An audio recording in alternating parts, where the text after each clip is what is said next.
Assalamualaikum warahmatullahi wabarakatuh. Perkenalkan, nama saya Waniati, Prodi Pemanfaatan Sumber Daya Perikanan dan Fakultas Kelautan dan Perikanan. Jadi saya akan menjelaskan tentang materi biodiversitas ikan dalam pembangunan berkelanjutan melandaskan ekonomi di Indonesia. Jadi, Indonesia dikenal sebagai negara mega biodiversity di dunia. Salah satunya adalah kekayaan jenis ikan yang meliputi 1.700 jenis di perairan air tawar dan 3.215 jenis di laut.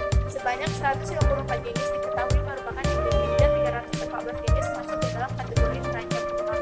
Jumlah ini akan terus bertambah seiring dengan eksplorasi pengungkapan jenis baru yang terus berjalan. Indonesia sebagai negara maritim memiliki sumber daya perikanan laut dan tawar yang seperti danau, sungai, rawa, dan sebagainya yang besar.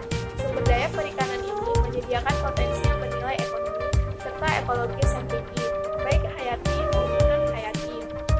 Kontribusi nyata ekosistem perairan laut dan air tawar antara lain meliputi ketahanan pangan, nutrisi dan kesehatan, lapangan pekerjaan mitigasi perubahan iklim, pertumbuhan ekonomi berkelanjutan, dan perdagangan.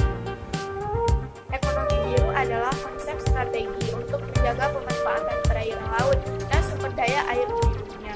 Konsep ekonomi biru dicetuskan oleh Perserikatan Bangsa-Bangsa atau disebut dengan PBB dalam konferensi pembangunan.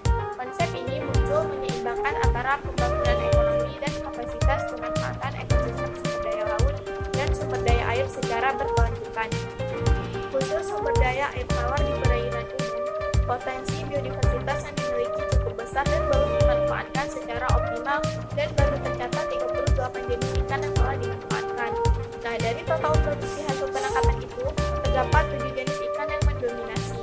Distribusi perikanan tangkap air tawar adalah sebesar 10% dari total produksi air tawar, sedangkan kegiatan budidaya memiliki presentasi pemanfaatan jenis ikan yang lebih rendah, namun dapat memberikan kontribusi sebesar 3,3 juta ton.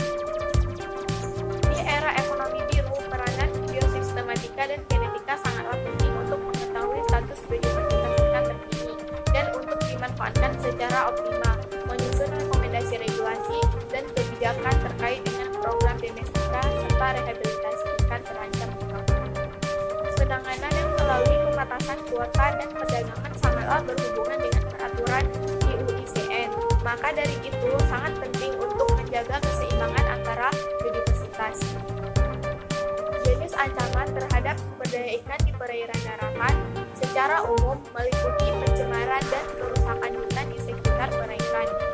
Perubahan iklim penangkapan ikan berlebihan dapat menyebabkan penurunan populasi ikan di alam dan juga dapat terjadi karena ikan yang ditangkap belum dewasa secara intensif, sehingga tidak ada kesempatan lagi bagi ikan yang muda untuk tumbuh dan berkembang.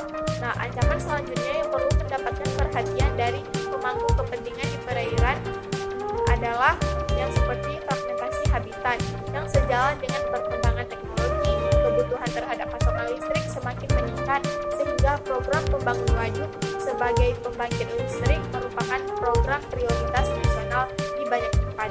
Faktor utama yang mempengaruhi hilangnya keanekaragaman hayati air tawar termasuk degradasi habitat, nilai ekonomi hilangnya keanekaragaman